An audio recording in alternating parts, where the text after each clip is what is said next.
Bismillahirrahmanirrahim. Assalamu alaikum. I'd like to start by complimenting the Pakistan People's Party Human Rights Cell.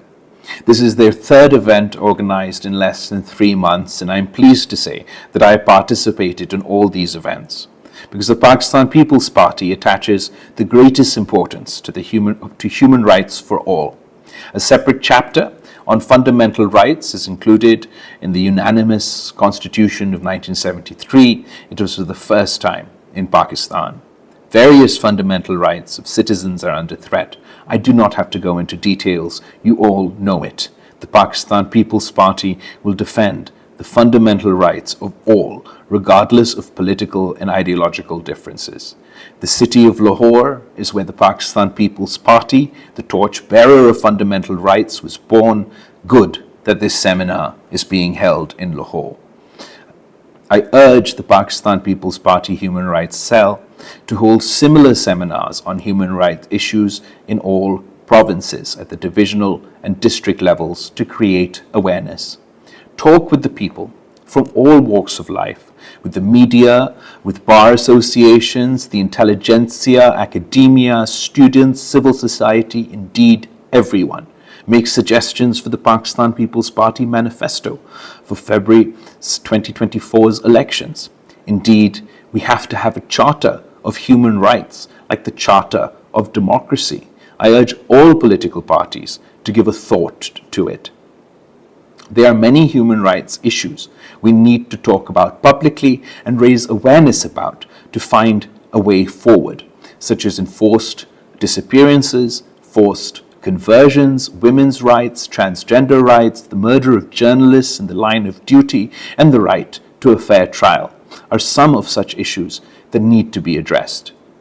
The first step is to have a government that has the genuine mandate of the people of Pakistan, and therefore the Pakistan People's Party is demanding fair and free elections with a level playing field.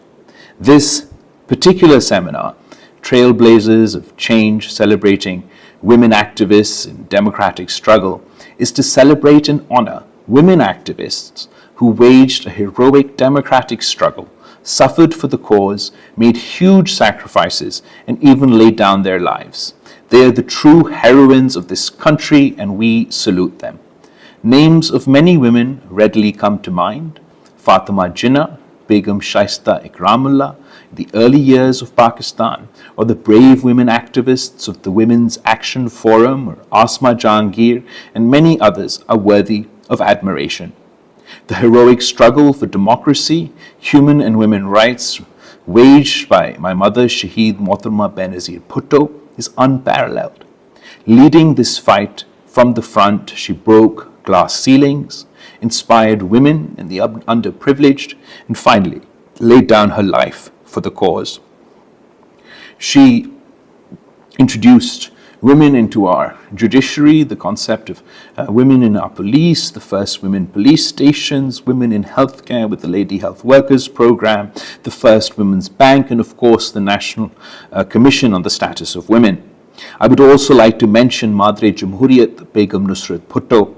She endured unspeakable hardships: the judicial murder of her husband, the murder of her 2 sons, and the assassination of her daughter.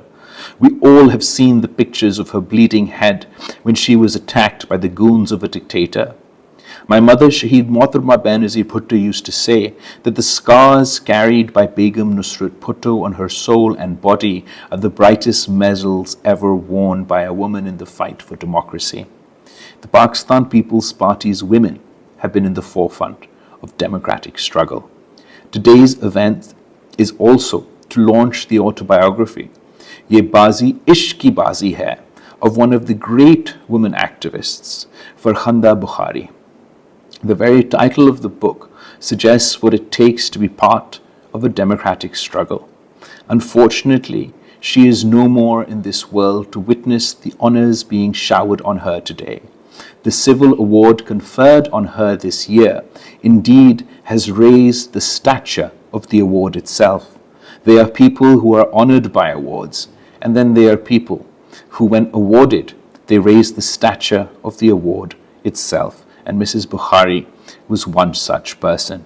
Her autobiography is a first-hand account of what made the rebel out of a parda-observing wife of a famous poet and the daughter of an apolitical government official who took on a martial law regime. It is a factual account of an activist's ordeal during the darkest hour in Pakistan's history. It is a book that must be read by all activists for democracy. I wish to compliment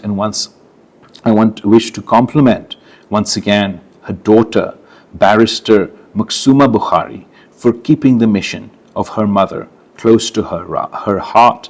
And I thank the Pakistan People's Party Human Rights Cell once again.